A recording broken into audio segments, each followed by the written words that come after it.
Bonjour, bonjour et bienvenue sur KTV en direct à la télévision, à la radio et sur les réseaux sociaux pour ce temps de parole consacré à un cluster numérique. Donc au numérique, pour en parler, nous recevons le président du GEMTIC, Fessoal Moussoun. Bonjour. Bonjour Léonard.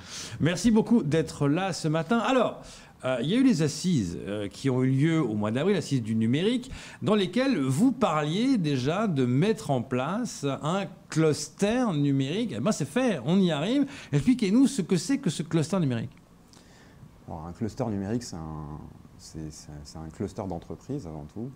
Donc, les clusters, c'est quoi? C'est des regroupements d'entreprises qui vont adresser des sujets en commun. Généralement, en fait, ce sont des entreprises qui sont d'un même territoire, qui sont sur un secteur d'activité ou un marché commun, qui cherchent à se regrouper pour mutualiser des ressources, adresser des problématiques en commun. La petite différence par rapport à un groupement d'entreprises tel qu'est le GEMTIC aujourd'hui, c'est que le cluster peut être un petit peu plus large, un petit peu plus ouvert qu'un groupement d'entreprises. Il faut savoir aujourd'hui que le groupement d'entreprises des TIC, donc le GEMTIC, n'est ouvert qu'aux entreprises des technologies de l'information, alors que quand on parle de numérique, ou en tout cas d'économie numérique, dans certains sujets, il faut être capable d'intégrer des institutions, il faut être capable d'intégrer des structures d'accompagnement, il faut être capable d'intégrer des structures qui n'ont rien à voir avec le numérique. Si on parle d'agrotechnologie, il faut bien à un moment donné des agriculteurs. Bien sûr, voilà, par exemple. C'est clair. Donc voilà, le cluster en fait a cette vocation d'ouvrir un peu le GEMTIC. Les assises du numérique ont fait apparaître une quarantaine de projets. Si on regarde le format des assises, il a été organisé par l'AFD et le rectorat. Il a fait intervenir une centaine de participants, dont les entreprises du numérique, mais pas que. Sur les thématiques de formation, on a eu les parents d'élèves. Sur les services aux entreprises, on a eu des entreprises d'autres secteurs d'activité. On a eu des partenaires financiers dont on a besoin pour monter des projets. Bien sûr. Et c'est grâce en fait à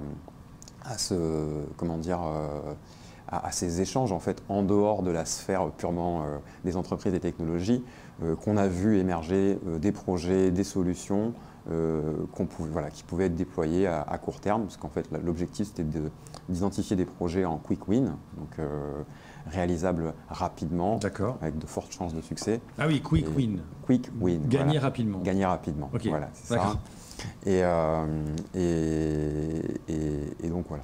Donc le cluster aujourd'hui, on doit le mettre en place. C'était un engagement du GEMTIC de cette année. On prévoit de le faire le 10 décembre prochain. D'accord. Donc ce sera un changement de forme du GEMTIC qui va aussi changer de nom, qui va devenir Mayotte InTech.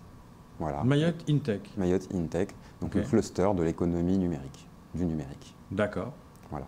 Donc une définition un petit peu plus large, une ouverture à des membres qui ne sont pas que des acteurs des technologies. Il sera organisé en collèges, il y aura 4 collèges, un collège d'entreprise, un collège innovation, un collège formation et un collège partenaire. Les clusters restent des groupements d'entreprises, donc la part belle sera faite aux entreprises qui doivent rester les animateurs principaux et les principales personnes qui seront adressées par ce cluster. Ouais. Mais voilà. Donc pour aller un petit peu plus loin, cette démarche-là, elle ne vient pas uniquement des assises du numérique. Le conseil départemental, dans sa stratégie régionale de développement économique et d'innovation et d'internationalisation, donc le SRDE2I, qui est un peu le schéma stratégique du développement économique de la région, avait déjà fait la promotion de la clusterisation des filières. Donc l'idée, c'était que nos filières soient plus compétitives, soient mieux organisées, que soutenir en fait les démarches qui visent effectivement à intégrer dans ces regroupements, dans ces grappes, dans ces clusters, les différents partenaires qui participent aux propositions de valeur, donc les financeurs, les partenaires formation, les accompagnateurs, pour s'assurer effectivement qu'on crée plus d'emplois, qu'on crée plus d'entreprises, et qu'on soit plus compétitif. C'est ça le but en fait. C'est ça le but. Le but de cette opération-là, ce qui va changer, c'est ça, c'est qu'il y aura plus de chances, plus de monde, de faire plus de choses. Alors, on fait plus de choses. on est orienté compétitivité, on est orienté productivité, on est orienté mutualisation. Donc c'était déjà plus ou moins l'ADN du GMTIC, on était déjà très ouvert. Mais là, il manquait des éléments. Il manquait des éléments. On ne pouvait pas intégrer dans le GMTIC des partenaires non TIC, par exemple. Et ça limitait un peu à des partenariats.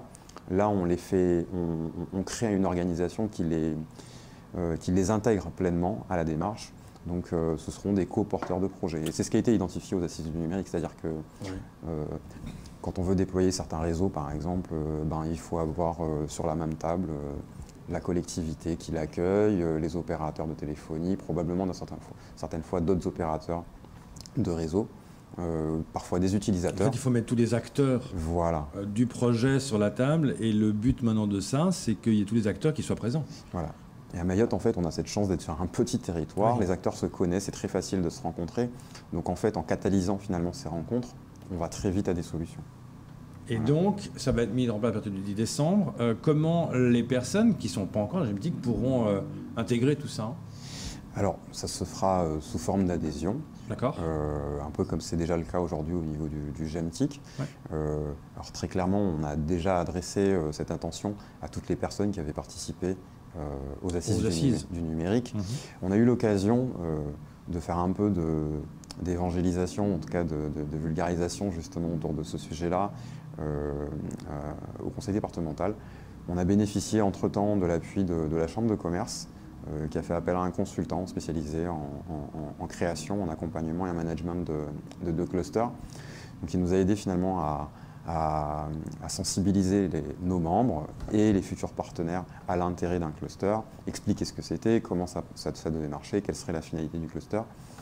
Donc aujourd'hui, on attend que ces participants se présentent et adhèrent au cluster. L'adhésion ne se fermera pas le 10 décembre, elle restera ouverte. Il y aura un conseil d'administration après qui travaillera régulièrement à faire adhérer les nouveaux. Et c'est là que le nom va changer. À partir du 10 décembre, on parlera plus de GMTIC. Voilà, exactement. On ne parlera plus de GMTIC, on parlera de Mayotte InTech. Un cluster peut intégrer d'autres associations. On a vu là très récemment avec la labellisation French Tech, c'est en travaillant avec d'autres associations du numérique qu'on a pu capter ce label. Donc on voit bien que c'est en se regroupant c'est clair. Autre sujet important, votre actualité aussi, c'est une étude monographique du TIC. Vous avez lancé une enquête. Oui, alors c'est la deuxième, depuis que le GMTIC existe. L'étude monographique, elle a pour vocation de faire une photographie un peu de la filière. On avait besoin de savoir aujourd'hui combien on a d'entreprises, combien d'emplois sont créés dans cette filière, quel chiffre d'affaires elle représente, quels sont les besoins en compétences, voilà, tout un certain nombre d'informations. Donc on avait déjà fait une étude de ce type-là à la création du GMTIC pour faire un état de l'art au moment où on constituait le groupement. On en fait une nouvelle cette année. On attend les résultats incessamment sous peu. Donc c'est une enquête qu'on a préparée, on va dire, il y a longuement. On a fait appel à une assistance à maîtrise d'ouvrage. Toujours pareil, on a l'appui de la Chambre de commerce sur cette enquête pour la réalisation de l'enquête. Donc on attend les résultats, je l'espère, avant la fin de l'année. Et qui va influencer quoi?